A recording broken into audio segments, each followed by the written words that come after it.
life, you will take the steps that will help you get there. We all know what self-confidence looks like. We've seen it in others and we've experienced it for ourselves. We're resilient, we're able to shrug off pressure, we're not easily intimidated, and we know that great feeling of having a confident mindset where we are unstoppable, where we feel like we can just extend ourselves, push ourselves, and know it'll all be okay. When I was a young teenager, I played competitive tennis. I had a terrible head game, and I had all the sport in the world. I had a mother who was a ranked player in Germany who would think nothing of spending top dollars on great tennis coaches. I had a dad who was very supportive, and the physical skills were there, but the head game was awful. And it really affected my love of the game of tennis because my confidence was so low. And I'd go into tournaments and I'd be very nervous. I'd have an upset stomach. I would 100% of the time not play to my peak potential. And it was devastating. You know, it's okay to come second or third or fourth and not win that medal as long as we perform at our best. And for me, I was so underwhelmed by the fact that I was not performing at my best. And it really ate me up. And fast forward 15 years later, I discovered mountain biking and I got into mountain bike racing in a big way. And I said to myself, I'm not going to bring the same mistakes that I brought to my tennis to my mountain biking. And I went on a search, a reconnaissance mission.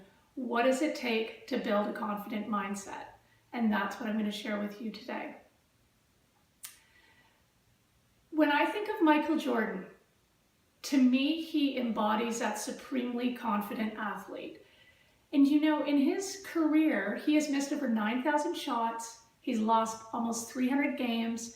26 times he was counted on for that winning shot and he missed. And you know what he says? I have failed over and over again, and that's why I succeed. So despite all of that, he was even kicked off of his high school basketball team. And look at him now, right? One of the best basketball players in history. I worked with an athlete once who was a world champion in cycling. World champion, gold medal winner. And she lacked self-confidence.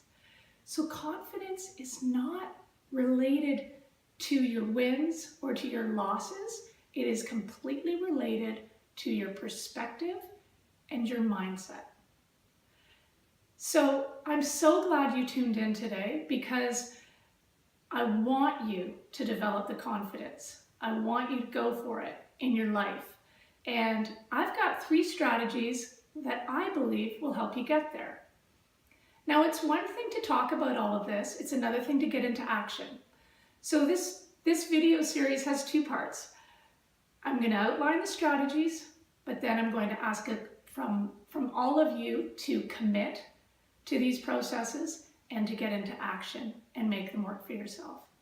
And once you do that, you will notice that your confidence will grow.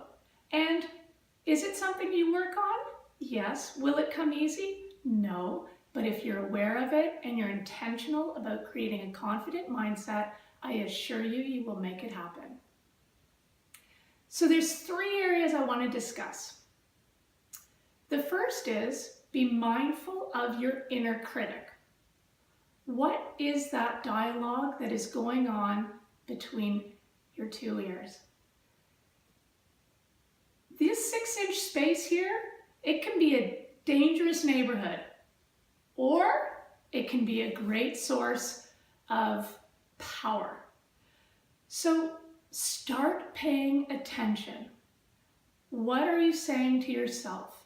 You know, the Buddhists say a conversation with yourself is a conversation with the universe. So what are you putting out there? Are you dwelling on your mistakes? Are you dwelling on your inadequacies? Are you dwelling on your failures? Your mind can only focus on one or two things at a time, despite what we may think. So give it something positive to focus on. Start creating a new dialogue. Some of the stuff we say to ourselves, we would not say to our best friends, would we? We wouldn't have any friends, but yet we think we can get away with it talking to ourselves this way, trash talking ourselves.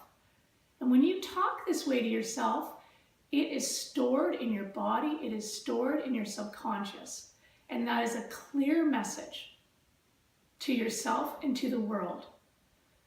So my first request is start paying attention to your inner dialogue. Shine a light on it and realize that this is just dialogue.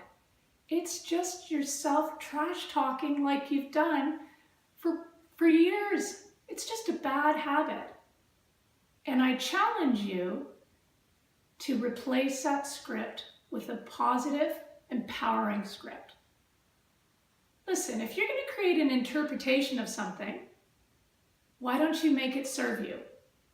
When I think about this world-class cyclist, she created a very negative interpretation of her cycling. It actually wasn't even true. The results spoke for themselves, yet that's what she believed. She believed it to be true. It was her interpretation.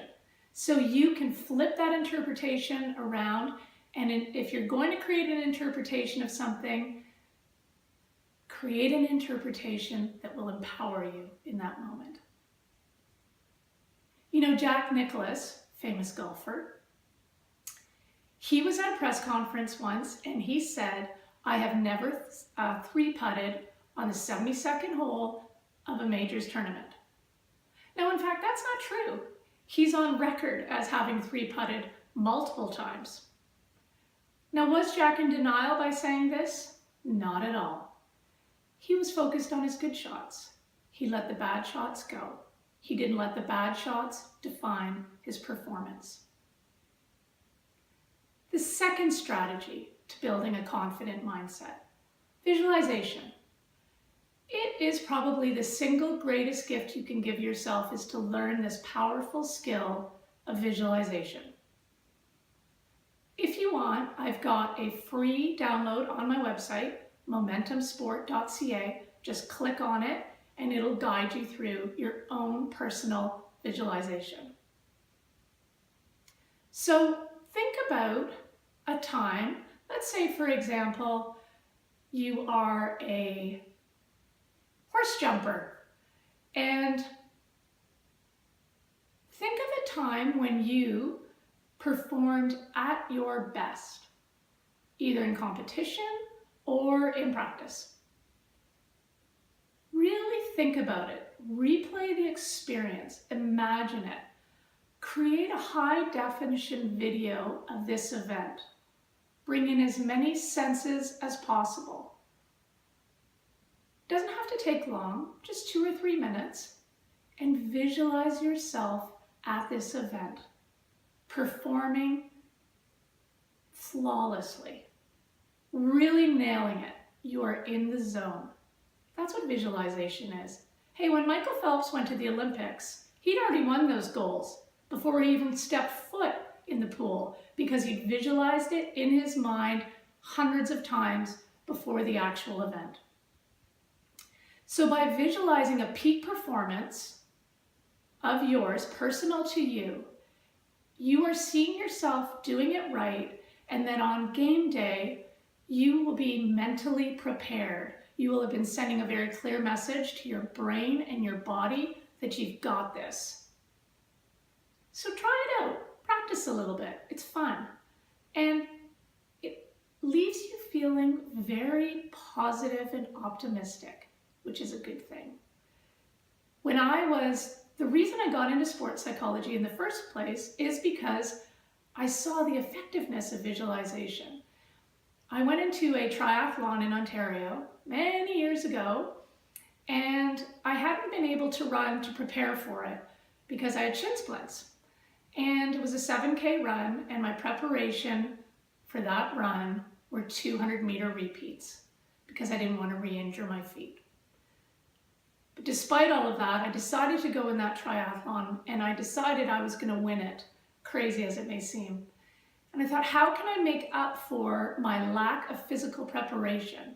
Well, you know what? I've got a good mental game.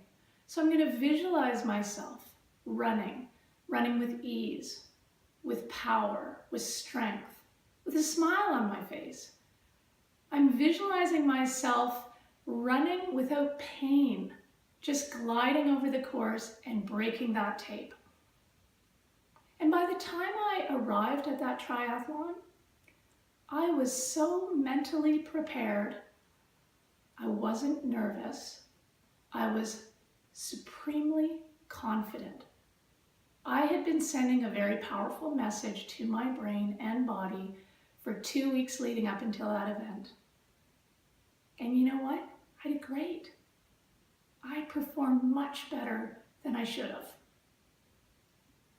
So give it a try. Reflect back on a time when you performed at your best and create a visualization of that experience. Number 3, address your weakness. We all have weaknesses in our game. It's part of sport. Sport is imperfect. That's what makes it so much fun. So what is your weakness? Be brutally honest and deal with it. There are so many resources out there today to help you with these things. We live in a very powerful time. I have a rower, for instance. He didn't like working out in the gym. He wasn't getting good results on the rowing machine. And that was affecting his confidence on the water. So guess what? You got to get on that rowing machine. You got to practice it. You got to get stronger. You got to develop your cardio and anaerobic base and really address it so it's no longer a weakness and turn it into a strength. I was working with an ultra marathoner and he didn't like hills. He wasn't good at hills. He had a terrible inner dialogue about hills. Well, I live in British Columbia, and guess what? We're in the mountains, so you gotta get used to it, right? So what do I advise him? Go practice hills. Do hill repeats. Do hill sprints. Do whatever it takes to turn that weakness into a strength. Remember at the beginning of this video, when we were talking about self-confidence, I said to you that it's really important that in order to create a confident mindset, you need to get into action about these strategies that we've just talked about. Create new habits for yourself. So it's one thing to just dwell on it and think about it and get in our heads. It's another thing to take positive steps forward to making a difference in our lives. So we're going to talk strategies now and fulfilling on those strategies. And I got a little bit of homework for you. It's easy, I promise, and will be very fulfilling. So you're going to spread this over 3 weeks. In the first week, really simple exercise, and I do this with all the athletes I work with. I want you to start paying attention to your thoughts and start writing them down. Just have a piece of paper and a pen handy, and when a negative thought comes up, a self-critiquing thought comes up, jot it down. Those are the ones we're going to focus on. And just keep a record of it for a week. So that in itself is really critical, because now suddenly you're shining a light on this area of your brain and you're starting to pay attention to how you're talking to yourself. And the only way you're going to make changes if you're starting to pay attention and you're aware and you're linking your thoughts to how you're feeling. So great, you finished the end of the week, you've got a nice list. We are all writing lists. It's part of being human, and don't worry if you're hard on yourself, we all do it. You're in good company. The important thing is just to remind yourself, these are just statements that you make to yourself. They're not necessarily true, they're just your interpretation. And pick out 5 common threads, 5 statements that come up again and again and again, and I want you to reframe those into the positive. So for instance, with the ultra marathoner that I was working with who didn't like hills, and he would say, I don't like hills, I'm terrible at hills, I'm not very strong, I'm not very fast. Instead of saying that and running that dialogue, he now runs a dialogue of, I'm getting stronger, I'm getting faster, I am learning to enjoy hills, I'm pushing my body, I got this. So he is flipping those negative statements on their side, reframing them into positive, and reframe them into a way that it is believable for you. So I'm getting stronger, I'm getting faster, I'm working hard, I'm meant to do this, I got this. These are all believable statements, and they will serve you very well. And then when you've reframed 5 negative statements into the positive, just write it down on a sticky tab, just a little yellow piece of sticky tab paper, and put it in a location where you will see it daily. Could be by your computer, in your bedroom, by the door as you leave the room, could be on the fridge. Just start replacing the negative with the positive and watch what happens. So that's week 1. That's all I want you to do. And then you can also tell a friend or a partner or a parent or a sibling or a coach that this is what you're doing, and they can hold you accountable. So week 2, visualization. Visualization is a really powerful tool to help creating a confident mindset. And this is another thing that I do with every single one of my athletes. I have them reflect on a time when they performed really well.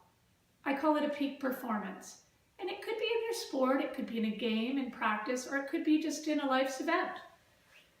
A time when they were in that flow state, they were in the zone, life was just unfolding in a way that was effortless. They were making it happen. It was easy. That's a peak performance, when you're not getting in your own way. And reflect back on it, daydream on it, imagine it, bring in as many sights and sounds and smells and senses as you can. You're creating a high definition, full volume movie so that you can re-experience this peak performance again. And if you've never done a visualization before, it's quite fun. It leaves you feeling refreshed and awesome. I do have a free template on my website at momentumsport.ca, so click on that, download it, and away you go. Yeah, it's something that I have used when I was injured and competing in triathlons, and for a couple of years I couldn't really train in the running, but yet I still competed, and I made up for my lack of physical preparation with a strong mental game. So in my visualization for this one particular triathlon, I visualized myself running pain-free, being light on my feet, being fluid, having flow. There not a lot of effort, smiling, just enjoying the process and just crushing it. And you know, when you visualize it and you're effective at it and you do it regularly, it's a magical tool. And I recommend everybody incorporate this important skill into their routine. Best time of day to visualize is at night when you're in bed, because then your mind is processing as you sleep. And the interesting thing about visualization is the body doesn't know the difference between what is real and what is imagined. So if you think about a dream, if you've had a bad dream, you wake up, you've got a biological, physiological reaction to that dream, right? You got a high heart rate, you're maybe a little sweaty, you're feeling anxious. That physical response came from a thought in your dream. And so visualization works the same way. You tell yourself you're good at something, you tell yourself enough, you reflect on it, you visualize it, your body receives that information as it's real. When Michael Phelps went to the Olympics, he'd already won his golds before he even stepped foot in the pool. He visualized it again and again and again until his body and his brain were synced, and he just walked onto that pool deck and just fulfilled on what he'd been visualizing before he got there. So yeah, give it a try. So in week 2, I want you to think about a peak performance that you had, and I want you to visualize it. And if you're feeling nervous, say before a tennis game, or a running race, or a triathlon, or a golf tournament, if you visualize that peak performance before you step onto the field, you will walk with strength, your shoulders will be back, you will have a confident mindset, I promise you. So enjoy. And number 3, address your weakness. So that's week 3. Be brutally honest. Where is your weakness? Is it in your fitness? Is it in your nutrition? Is it in your head game? Is it in your confidence? Be really clear on what your weakness is. And then create an action plan to turn that weakness into a strength. So I suspect that confidence might be a weakness for you if you're watching this video. And you're in good company because it's the most popular topic that I deal with in my office. And you've already taken the first step towards addressing this weakness by listening in on this video. So now the key is to get into action about it. So create an action plan and fulfill it. Nothing's going to happen if you sit on the couch and dwell. The only way you're going to get results if you commit to them, create an action plan to fulfill on them, and are very intentional about overcoming that weakness. And then, like I asked you to do with week 1 and 2, tell somebody so that that person holds you accountable. Do you remember what I said about the Buddhists? Conversation with yourself is a conversation with the universe. You're sending out a very powerful message when you say to your coach, Coach, I'm going to deal with my fitness. I'm going to make it a priority. Then things will unfold for you and it'll happen. Thank you for tuning in. I loved spending this time with you. If you have any questions, do not hesitate to send me an email. I would love to hear from you.